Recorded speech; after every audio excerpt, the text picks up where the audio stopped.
नमस्कार दोस्तों, जय भीम, नमो बुद्धाय।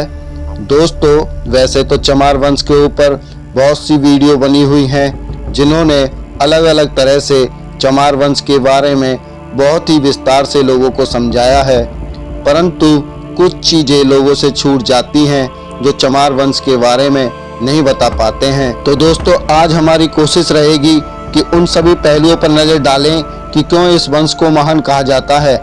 दोस्तों, यह सब जानने के लिए इस वीडियो को पूरा देखना होगा। तो आइए शुरू करते हैं। दोस्तों, चमार नाम के शब्द का जिक्र आते ही लोगों के दिमाग में एक ही तस्वीर आती है, वे दबे कुचले दलित लोग जिन्हें उनकी मूलभूत सुविधाओं से भी दूर रखा गया हो, जिन्हें अछूत समझकर हिंदू समाज से दूर रखा गया हो।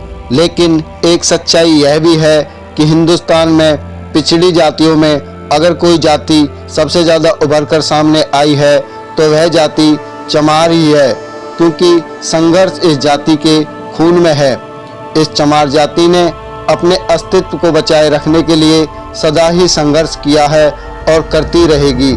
चाहे आप प्राचीन भारत के इतिहास को देख लें, जहां रविदास जी से लेकर राजा चवर सेन हो, या वर्तमान में मायावती जी से लेकर चंद्रशेखर आज़ाद हो।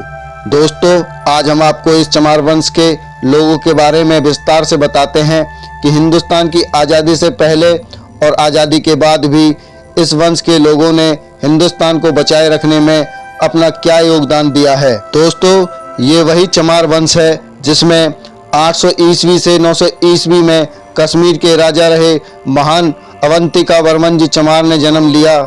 ये वही चमार वंश है जिसमें 20 मार्च 1480 को 1.5 लाख लोगों को गंगाजल पिलाकर ब्राह्मणवाद और सामंतवाद का खंडन करने वाले संत शिरोमणि जगत गुरु रविदास जी ने जन्म लिया।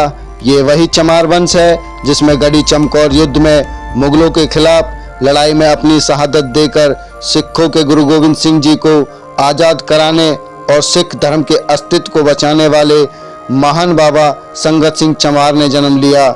ये वही चमार वंश है जिसमें दुनिया के पंजाबी भाषा के सबसे पहले professor 1878 oriental college Lahore Punjab में लगने वाले और स्वामी दयानंद सरस्वती को विचार गोष्ठी में 3 बार पराजित करने वाले महान प्रोफेसर ज्ञानीदित्य जी चमार ने जन्म लिया।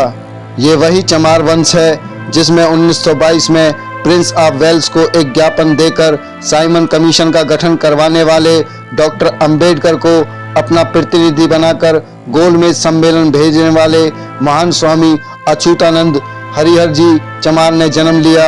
ये वही चमार वंश है जिसमें 1925 में अछूतों के लिए देश में सबसे पहले आद धर्म मंडल के तहत स्कूल खोलकर शिक्षा के दरवाजे खोलने वाले डॉक्टर अंबेडकर को अपना प्रतिनिधि बनाकर गोलमेज सम्मेलन में भेजने वाले महान गदरी बाबू मंगूराम मुंगेवालिया जी चमार ने जन्म लिया। ये वही चमार वंश है जिसमें सदगुरु रविदास जी के बेगमपुरा विचारधारा को पूरे विश्व में फैलाने और कौम को एकजुट करने वाले कोहिनूर शहीद स्वामी रामानंद जी चमार ने जन्म लिया। ये वही चमार वंश है जिसमें 1807 में अंग्रेजों के खिलाफ क्रांति का बिगुल बजाकर फांसी पर लटकने वाले महान शहीद उदया चमार ने जन्म लिया। यह वही चमार वंश है जिसमें देश की आज़ादी में अपनी कुर्बानी देने वाले शहीद वीर बांके चमार व अनेकों क्रांतिकारियों ने जन्म लिया। यह वही चमार वंश है जिसमें आधुनिक भारत के निर्माता महान बाबू जगजीवन राम जी ने जन्म लिया। यह वही चमार वंश है जिसमें दुनिया के सबसे शक्तिशाली जापानी सेना को तृतीय विश्व युद्ध में हराने वाले रणबांकुरों ने जन्म लिया। यह वही चमार वंश है जिसमें दलितों को खेतीबाड़ी वाले किसान बनाने वाले महान चौधरी चांदराम ने जन्म लिया।